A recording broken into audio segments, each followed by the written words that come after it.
ओम शांति। आज के आध्यात्मिक सत्र में आप सभी श्रेष्ठ पुरुषार्थी आत्माओं का स्वागत है। हम अक्सर अपनी बाहरी दुनिया में चीजों को मापने के बहुत आदी हो गए हैं, जैसे कि बैंक बैलेंस कितना है, सोशल मीडिया पे अगर हम कोई पोस्ट डालते हैं तो व्यूज कितने आए, लाइक और कमेंट्स कितने हैं, मोबाइल है तो उसकी बैटरी कितने प्रतिशत है, आदि आदि। लेकिन जब हम अपनी आंतरिक चीजों को नापने की बात आती है तो हमारे पास ऐसा कोई डैशबोर्ड उपलब्ध नहीं होता जिससे हमें यह पता चले कि हमारे अंतर मन के विचार कैसे हैं, उनकी क्वालिटी क्या है, भावनाएं कैसे हैं, हमारा एटीट्यूड कैसा है, अथवा कुल मिला के कहें तो हमारा अंतःकरण कितना उत्कृष्ट है। इसके लिए हमारे पास जैसे बाहरी दुनिया के लिए एक बेहतर डैशबोर्ड है। परसेंटेज निकाल सकते हैं, कितने लाइक कितने कमेंट्स हुए, सब निकाल सकते हैं। लेकिन अंतःकरण के लिए कोई ऐसा स्पष्ट डैशबोर्ड नहीं दिखता। हम ये मान लेते हैं कि यदि बाहर सब कुछ ठीक है तो अंदर सब कुछ ठीक ही होगा, लेकिन इसका उल्टा भी हो सकता है। हम सब समाचार में, खबरों में अक्सर ये सुनते हैं कि कोई अच्छे कद का अधिकारी, अच्छी सैलरी उठाने वाला व्यक्ति सुसाइड करके मर गया, अथवा अच्छा बिजनेसमैन, उसको रात में नींद नहीं आ रही है। इसका मतलब क्या है? निश्चित रूप से उनके बाहरी जीवन में सब कुछ ठीक था, लेकिन उनके अंतःकरण में अच्छा नहीं चल रहा था। अंतःकरण में सुख शांति नहीं थी। तो आज हम सब जिस अव्यक्त मुरली का अध्ययन करेंगे, वो अव्यक्त मुरली हमें अंतःकरण के लिए डैशबोर्ड प्रदान करती है। वो बताती है कि वो कौन कौन से पैरामीटर्स हैं जिसके आधार पर हम अपनी आंतरिक स्थिति का भी मूल्यांकन कर सके। आज की अव्यक्त मुरली है 20 नवंबर 1972 की। इस अव्यक्त मुरली का शीर्षक है स्थिति का आईना, सेवा। तो चलिए हम सब इस पर चर्चा करते हैं। मुरली के शुरुआत में ही एक अजीब प्रश्न पूछा जाता है, क्या आप सब पूर्ण रूप से स्वतंत्र हैं? क्या आप सब स्वराज्य अधिकारी बने हैं? हम सब भी अंदर से सोचें, क्या हम वास्तव में उस मानसिक स्थिति पर पहुंचे हैं जिससे कि हम संसार को कुछ ठोस दे सके? दुनिया का मार्गदर्शन करने से पहले क्या हम खुद की कमी और कमजोरियों पर जीत प्राप्त कर चुके हैं? क्योंकि आजकल हर व्यक्ति इन्फ्लुएंसर बनना चाहता है, मार्गदर्शक बनना चाहता है, और है भी। अगर कोई अपने परिवार का मुखिया है तो अपने परिवार के लिए तो वो मार्गदर्शक ही है। किसी संस्थान का कोई प्रधानाचार्य है, कोई हेड है किसी डिपार्टमेंट का, तो उस डिपार्टमेंट के लिए तो वो मार्गदर्शक ही है। तो हम विश्व का मतलब यहाँ बहुत बड़ी चीज नहीं है। स्वयं को छोड़ के जो कुछ चारों तरफ है, हमारा परिवार, हमारा समाज, हमारा संसार, हमारा क्षेत्र, वो सब विश्व है। तो जो भी हमारा अपना विश्व है, अपनी दुनिया है, जिसकी हमें जिम्मेदारी मिली हुई है, क्या हम उनको अच्छे तरीके से मार्गदर्शन दे सकते हैं? और ये तभी होगा जब हम अपनी कमी कमजोरियों पर विजय प्राप्त कर चुके हों, हम स्वतंत्र हों, अपने कर्मेंद्रियों के, अपने मन बुद्धि संस्कार के गुलाम ना हों। यहां पे जो आज कहा गया है स्वतंत्रता की बात, वो विशेषकर आंतरिक शक्तियां जो हमारी हैं, मन, बुद्धि और संस्कार। क्योंकि शरीर तो एक हिसाब से, आत्मा ना हो तो शरीर निष्क्रिय है, शरीर की कर्मेंद्रियां निष्क्रिय हैं, वो अपने आप कुछ नहीं करती, ना कुछ मांग करती। वास्तव में मांग उठती है अंतर मन में, जो कुछ मांग करता है वो मन करता है। तो अगर हम मन को अपने अधीन कर सके, मन को अपना सहयोगी बना सके, मित्र बना सके, बुद्धि को श्रेष्ठ बना सके, तो समझो कि हम स्वतंत्र हुए। मान लिया जाए कि आप किसी भीड़ भाड़ सड़क पे एक कार की ड्राइविंग कर रहे हैं। स्टीयरिंग, इंजन और पहिए ये सब आपका निर्देश ना माने तो क्या होगा? आपका जीवन और आपके शुभ चिंतक जो पीछे कार में बैठे हैं, उनका भी जीवन खतरे में पड़ सकता है। ठीक इसी प्रकार से जो स्टीयरिंग है वो मन का प्रतीक है। मन हमें जिधर चाहता है उधर लेकर जाता है। इंजन बुद्धि का प्रतीक है और पहिए हमारे आदत है, संस्कार हैं। ये संस्कार हमें ड्राइव करते।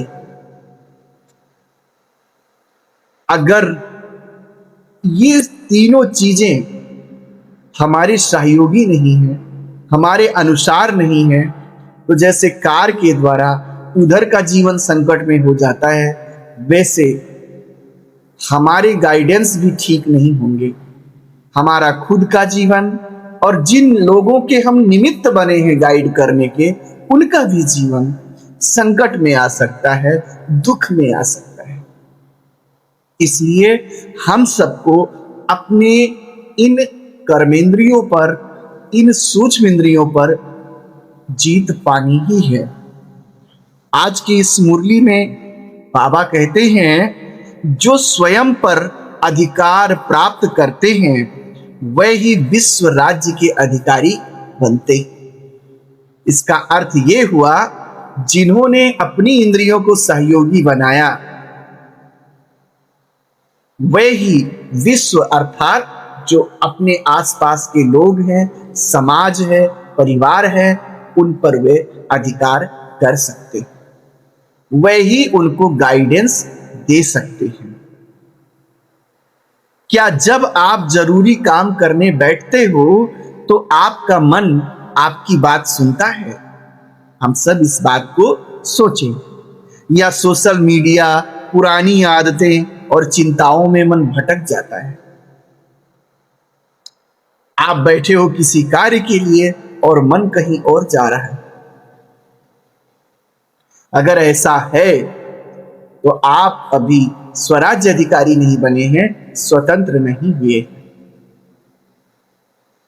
तो क्या यह जो लेख है, जो मुरली है, वो इतना सख्त है कि हमको मशीन बना देनी चाहती है कि हमारा मन बिल्कुल टू द पॉइंट चले? मानवीय स्वभाव है, मन का स्वभाव है, वो भटकेगा, चलेगा, लेकिन टू मच भटकना ये गलत बात है। जैसे कि हम कुछ बिजनेस ट्रिप के लोग होते हैं तो वे अपने कर्मचारियों से काम लेते हैं और जब बहुत अच्छा रिजल्ट आता है तो बीच बीच में उनको अपने पैसे से ट्रिप करा देते हैं, घुमाने को देते हैं, कुछ बोनस दे देते हैं। ठीक इसी प्रकार से मन हमारा हमारे वश में हो और जब हमारा काम हो जाए तो हम उसको थोड़ा बहुत छूट दे सकते हैं कि ठीक है, अब तुम मनमानी भी कर लो, तुम अपना भी कर लो। इस प्रकार से हमारे अनुसार वो घूमे। उसको गाना सुनना है सुने, लेकिन हमारे अनुसार। उसको सोशल मीडिया पे कुछ देखना है देखे, लेकिन हमारे अनुसार। ये नहीं कि इंपॉर्टेंट काम है और वो सोशल मीडिया की तरफ जा रहा है। अगर ऐसे जा रहा है तो अभी आपको अपने ऊपर बहुत काम करने की जरूरत है। मन का भटकना स्वाभाविक है, लेकिन बार बार भटकना, बार बार कमजोरियों से हारते रहना, ये ठीक नहीं। यदि हमारी ही शक्तियां हमारे अधीन नहीं हैं, तो विश्व अर्थात आसपास के लोगों को और आसपास के माहौल को हम कैसे नियंत्रित कर सकेंगे, कैसे मार्ग दिखा सकेंगे। वर्तमान समय में लोगों में जो इतना स्ट्रेस है, इतनी एंजाइटी है, उसका कारण ही यही है कि लोगों की ये तीनों शक्तियां उनके कंट्रोल में नहीं है। लेकिन हम सब तो अध्यात्म के राही हैं, पुरुषार्थी हैं, अध्यात्म के साधक हैं। तो हम सबको अपना रिमोट कंट्रोल अपने हाथ में लेना है। एक राजा बन करके अपने इन सूक्ष्म इंद्रियों को अपना सहयोगी बनाकर चलना है। एक बहुत महत्वपूर्ण बात यह है कि अधीन नहीं बनाना है, नौकर नहीं बनाना है, इनको अपना सहयोगी बनाना है। आज की इस मुरली में बाबा हम सबको इशारा देते हैं कि अब पुरुषार्थ का समय नहीं है। कब तक पुरुषार्थी बने रहोगे? विश्व कल्याणकारी बन करके सिद्धि स्वरूप बनो। सफलता अथवा पूर्णता भविष्य में मिलेगी, जब अंतिम समय आएगा तब मिलेगी। इसके उम्मीद में मत बैठो। बाबा को अब उम्मीदों के सितारे नहीं चाहिए, बल्कि सिद्धि स्वरूप बच्चे चाहिए। अभी अभी सिद्धि स्वरूप का अनुभव करना है। सिद्धि स्वरूप अर्थात आपका जो आध्यात्मिक लक्ष्य है, जो नियम है, जो हम अपने लिए बनाते हैं, जो छोटे छोटे टारगेट हम अपने लिए रखते हैं, उनको हम पूरा कर सकें। सिद्धि स्वरूप का जो मतलब दुनिया में लोग लगाते हैं, वो ये समझते हैं कि अब हम सब कुछ पा लिए, अब हम सब कुछ जान गए, अब हमको कुछ पाने की जानने की जरूरत नहीं है। तो इसका उनको घमंड आ जाता है कि हम तो सिद्धि स्वरूप हो गए। यहां पे इस मुरली में ये नहीं कहा गया है।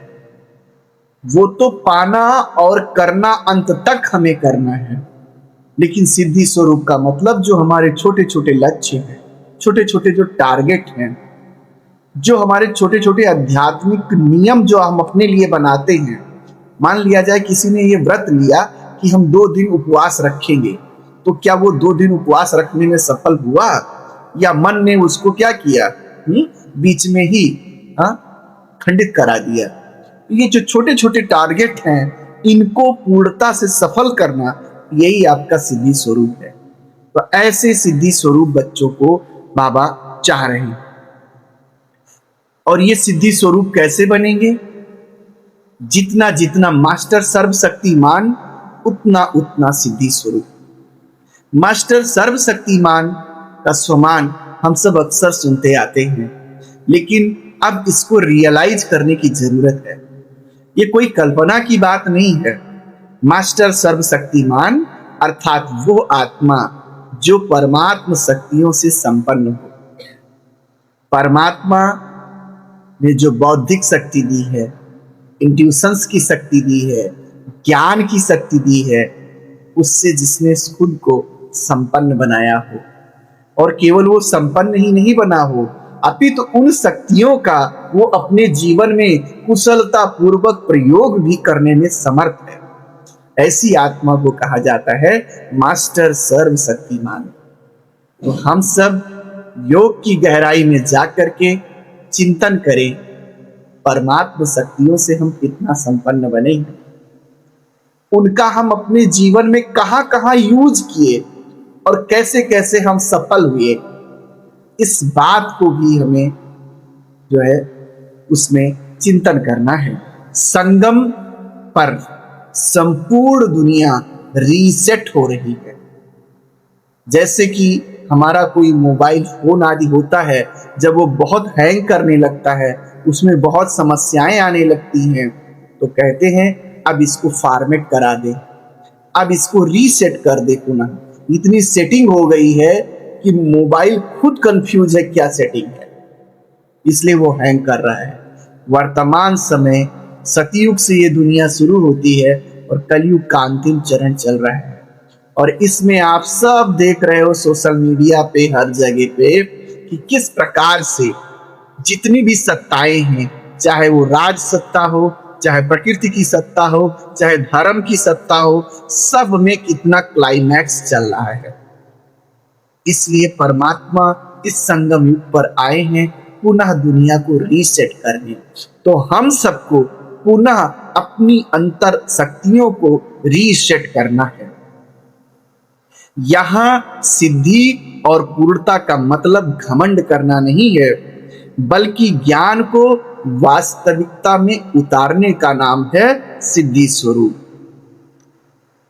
एक बहुत सुंदर उदाहरण है और वो है लाइफ गार्ड का।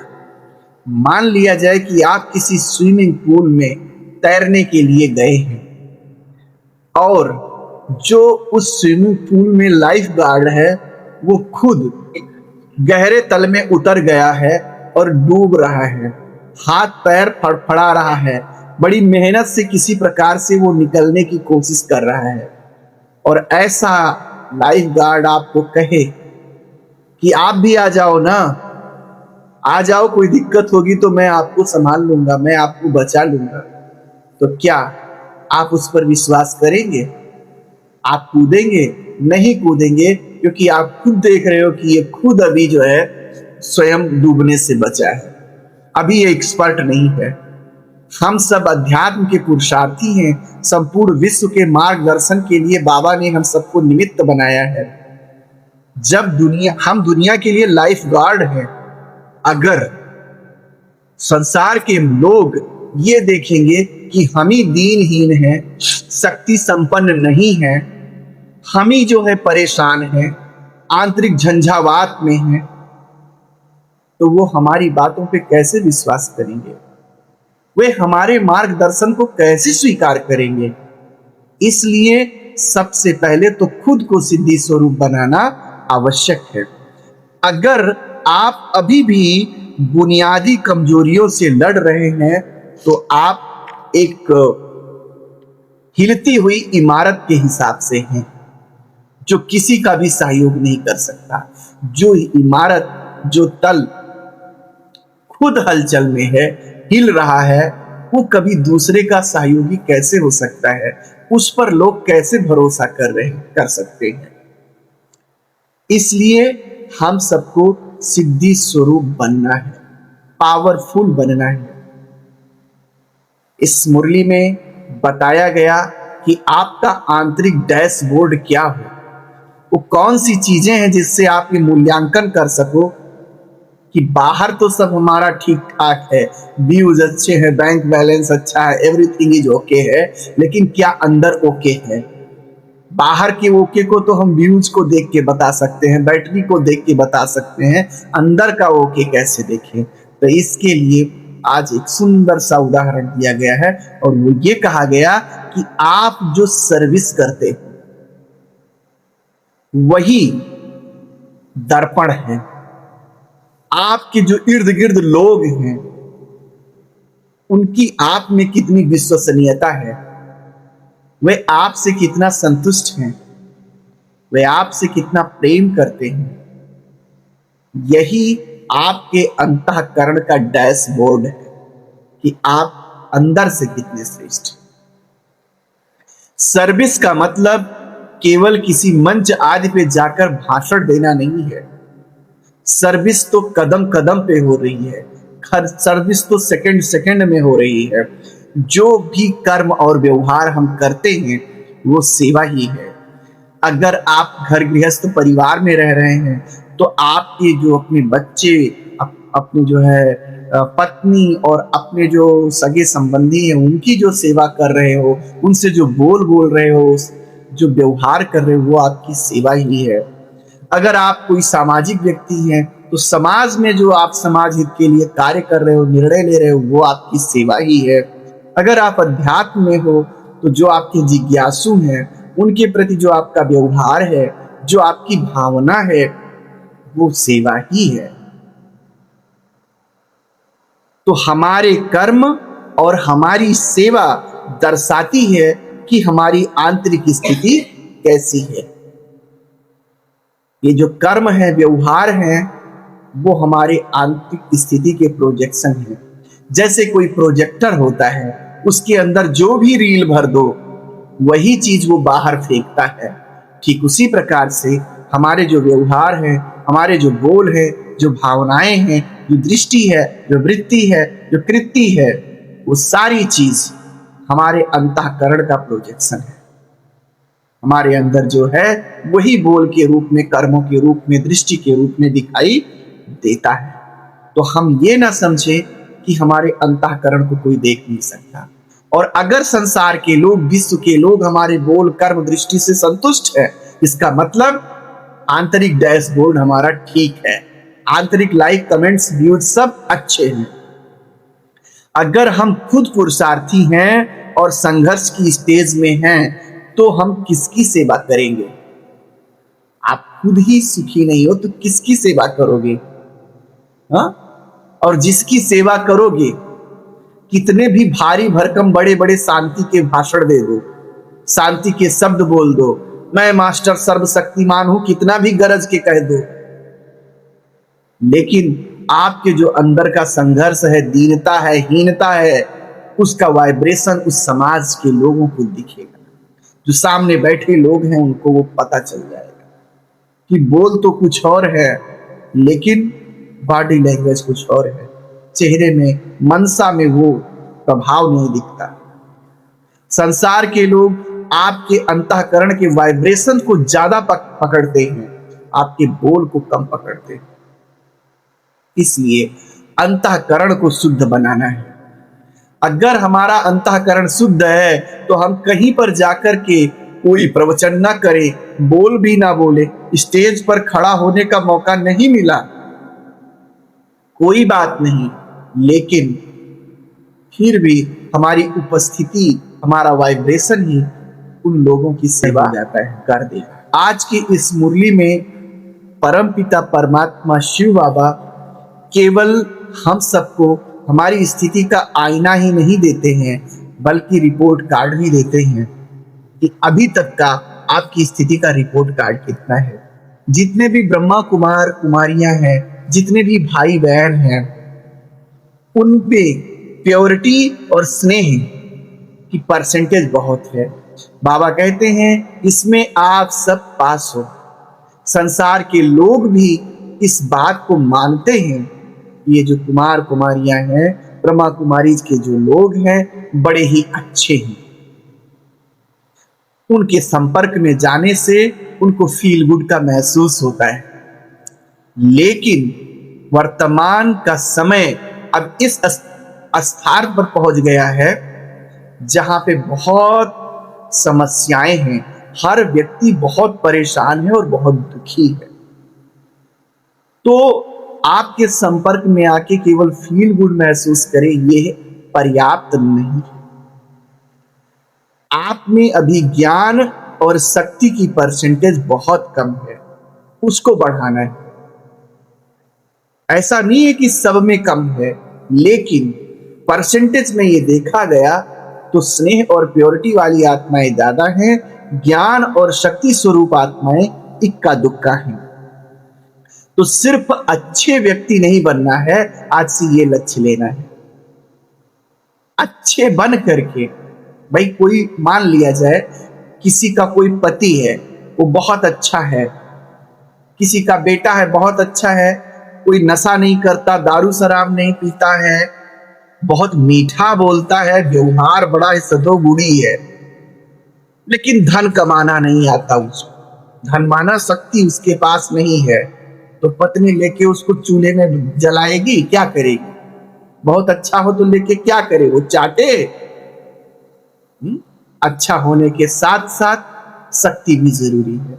ठीक इसी प्रकार से हम कुमार कुमारी भाई बहने बहुत अच्छे हैं, लेकिन दुनिया को अब समाधान चाहिए उसकी समस्या का, सांत्वना पर्याप्त नहीं है। तो क्या हम समाधान दे सकते हैं? और ये तभी दे सकेंगे जब हम ज्ञान स्वरूप और शक्ति स्वरूप बनेंगे।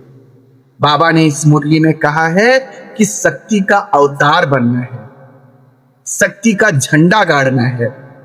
झंडा कई बातों का प्रतीक होता है, झंडा कभी छिपता नहीं, दूर से दिखता है। तो जब आप शक्ति स्वरूप बनेंगे तो आप प्रत्यक्ष होंगे, और अगर आप प्रत्यक्ष हुए तो बाप प्रत्यक्ष होगा। झंडा जीत की निशानी होती है, पहचान का प्रतीक होता है, और निश्चित ठिकाना बताने का एक सिंबल होता है।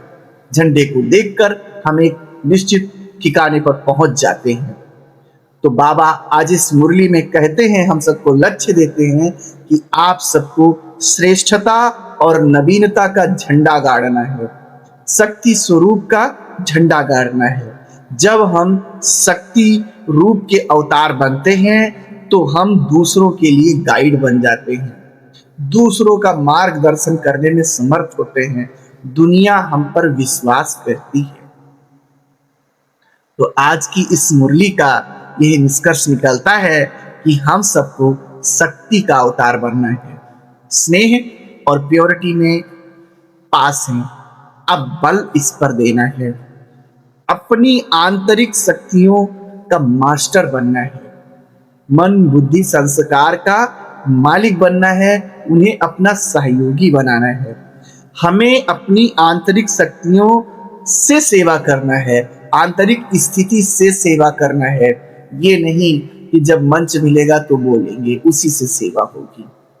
हमारा आंतरिक डैशबोर्ड गायब नहीं है, बल्कि हमारी जो सर्विस है और हमारा जो विश्व है, विश्व की आत्माएं हमसे कैसा उम्मीद रखती हैं, उनकी उम्मीदों पे हम कितना खरा उतर रहे हैं, यही हमारा डैशबोर्ड है। अगर हमारे परिवार की, हमारे समाज की, हमारे क्षेत्र की आत्माएं हमसे संतुष्ट हैं, खुश हैं, हमारे प्रति आदर भाव रखती हैं, तो इसका मतलब ये हुआ कि हमारा पुरुषार्थ सही है, हमारा अंतःकरण ठीक चल रहा है। तो ये हमारा डैशबोर्ड है। अच्छा, ओम शांति।